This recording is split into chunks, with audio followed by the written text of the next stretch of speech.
from a marketing standpoint, that's a blessing, isn't it? I was telling Anthony, we were having a conversation last night. Anthony said everything seems to revolve around email marketing.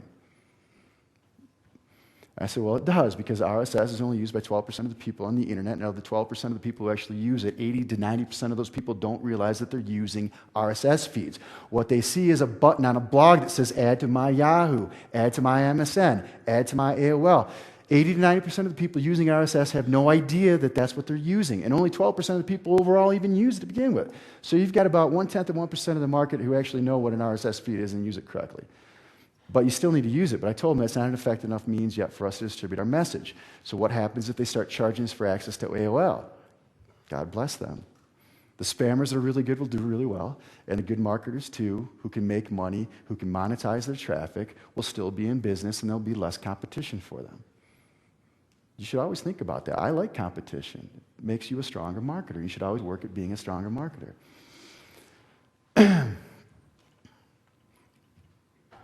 Move on. We aren't trying to rank high. We weren't talking about SEO. We were talking about selling products. So we wanted to find highly competitive markets with active affiliates so we can tap into those people for free traffic. That was the whole goal of why we did this case study. It's the whole goal of what this whole 9-hour presentation was about. So it wasn't about ranking high in the engines. It was about finding people to sell our products for us. We want to find a huge market with lots of competition, a very hungry audience. We identify huge markets and then carve out our own niche in that huge market. We want the competitors in the huge market to sell our product to the huge list. So what we do is we looked at it. We said, okay, here's eBay. Let's do our research for eBay. eBay is a huge market. Is there a niche within that huge market that's still a huge niche that we can make a lot of money? I'm not talking about making $2,000 a month before someone comes in and knocks you off. I'm talking about building a list, building a brand, becoming a speaker for eBay, getting interviewed as eBay, putting the money on the table and building a business. So I don't look at small niches. When I say niches, I'm talking about a big niche in a huge market, and that's what I always try to look for. Big niche, huge market. So when I say niche, I mean a big niche, not a small niche. We want to find markets that have a ton of affiliates so we can convince them to sell our products. Is everyone clear on that? Okay. Am I going too fast?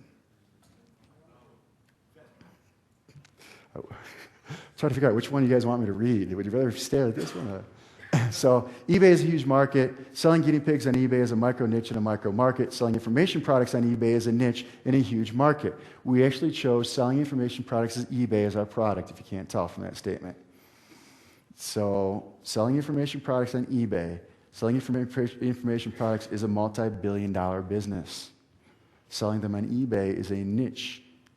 Selling anything, teaching people how to sell anything on eBay is a huge market. We just carved out a niche within that huge market, and our niche happens to be a huge niche, information products, because the people who want to sell information products on eBay will probably want to join my coaching club, and they want to be taught how to do this and that, and we never did anything with it, but that was the whole strategy.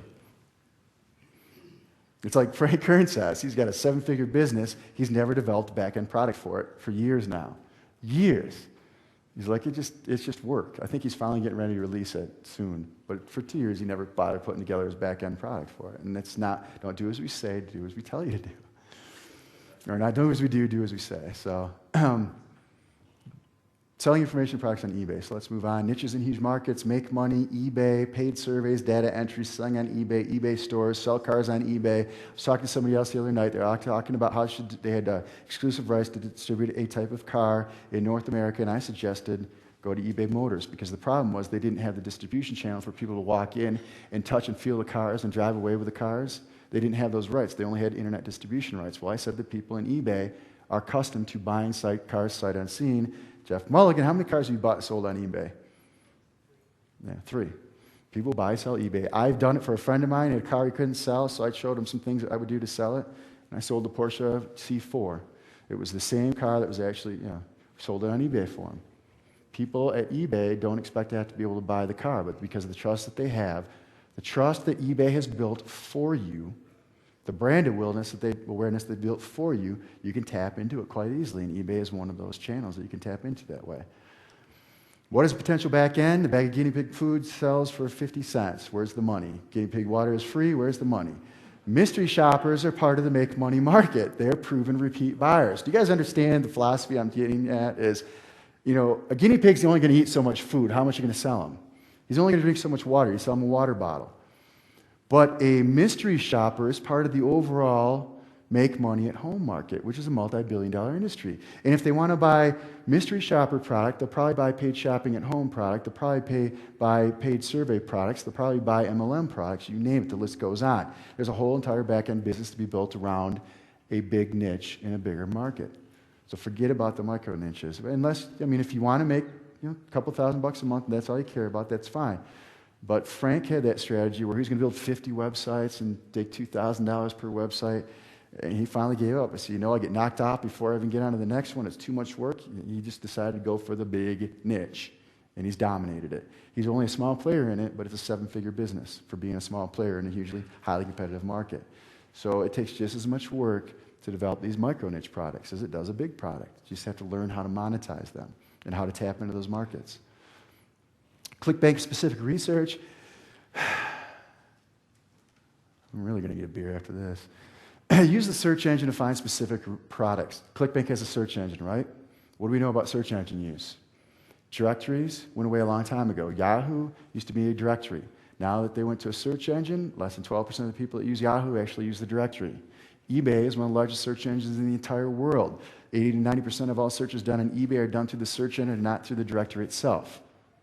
So if your clients go to ClickBank and they see that there is a search box at the top, are they going to use the search box, or are they going to go through one by one through the directory? Search box, which means what? You guys should be using the search box because that's what your clients are looking at. That's what you're doing the research for. Look for the top sellers in each category. Look for trends. Are there 5 paid surveys and only 1 adware product in the category? I'd rather see 5 of one product than 1 of the other. Like I said, competition is our friend. If there's only 1 product in the category, chances are they're not making a ton of money, or they're the only one in the business because there's only so much money to go around. It's not, these aren't hard and fast rules, but this is just what I do. I'd like to see over 75% referred, which means 75% of the people are selling the products for them. 75% of their sales come from affiliate sales. Why would that matter to me? Help me out. Why would it matter? What are we trying to identify here? Distribution channels, affiliates. So one of the things that they put up for us is they say percent referred. It means how many people, what percentage of their sales came from referrals. The higher the percentage, the more that they rely on affiliates to sell the products, which means that's something you want to take a look at too. It also means that they have a huge built-in list. What do we know? Affiliate marketing. When I'm a JV person launching a product and I go to an affiliate marketer and I say, I want you to sell my product, who's getting the favor? Who's doing whom the favor? Who's doing whom the favor when a JV person comes to you and says, I want you to sell my product? Is the JV guy doing you a favor, or are you doing the JV guy a favor? You're doing the JV guy a favor. Why? Because he's going to be grabbing your list and building it for himself and selling them everything else they want in the back end. It's not the front end sale they care about if they're smart. They are stealing your list. Don't think any other way. They're stealing it legally. You're giving them the right to steal it. But that's why you have to be careful about who you promote and what products that you promote. Who do you want to turn your list over to? You have to be very careful about those things. But that's how these guys are, that they're building lists. 75% of their sales are coming from affiliates. If they're the top of their categories in a highly competitive market, then they're not just building their own list from their own one website. They've got this huge funnel of affiliates sending them leads going into their list, which means you want to tap into it. That's the kind of clues that we look for. Jeff Mulligan told me about a product called CB Engine Pro, which I love. It's $9.95 every 3 months. You can buy it through ClickBank. It is a great competitive research tool for ClickBank, for anything. You can be selling products in any market. It's part of the research that we do on a regular basis.